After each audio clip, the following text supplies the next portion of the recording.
నేను ఈ సినిమా కన్నా కొంచెం అయితే మాట్లాడగలుగుతాను. నా సొంత సినిమా, నేను యాక్ట్ చేసిన సినిమా ఆడియో ఫంక్షన్స్లో అందరికీ పేరు పేరునే చెప్పాలంటే నాకు నిజంగా మర్చిపోతాను పేర్లు. అందుకే నాకు మొన్న లాస్ట్ సినిమా కూడా దేవి ప్రసాద్ పేరు చెప్పడం మర్చిపోయాను నేను. కానీ ఇది నాది కాదు కాబట్టి కొంచెం నేను నింపాదిగా ఉన్నాను కాబట్టి. మిక్కీ జే మేయర్ గారి మ్యూజిక్ చాలా వినసొంపుగా ఉంది, చాలా ఫుట్ ట్యాపింగ్ ఉంది. నాకు డ్యాన్స్ చేయాలని కాదు కానీ నిజంగా చాలా ఫుట్ ట్యాపింగ్, చాలా అద్భుతమైన సంగీతం అందించారు. అంటే కుదిరితే కొంచెం డ్యాన్స్ చేసాం నాకు బాగుంటుంది చెప్పి నేను కూడా చేయలేదు, ఇందాక సుమా గారు అన్నట్టుగా. అలాగే రామ్ జోగి శాస్త్రి గారు మిగతా లిరిక్ రైటర్స్ రాసిన అద్భుతమైన లిరిక్స్. అలాగే నాకు నరేష్ గారు నాకు చిన్నప్పుడు చూసేవాడిని.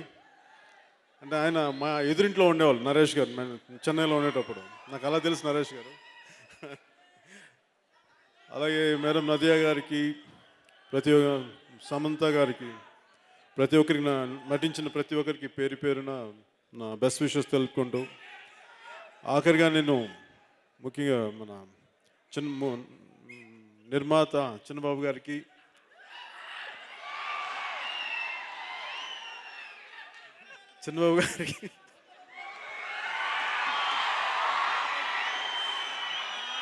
అంటే నాకు ఇలా పేరు చెప్పడం అలవాటు, అందుకని కొంచెం ఇబ్బందిగా ఎబ్బెట్టుగా ఉంది.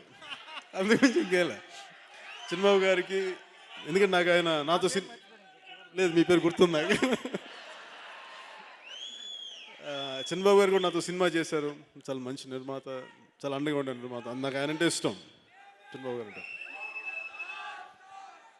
అన్నిటికీ. అలాగే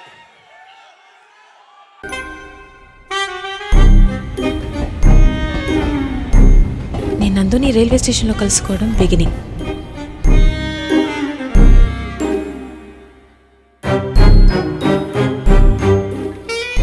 ఇది ట్విస్ట్.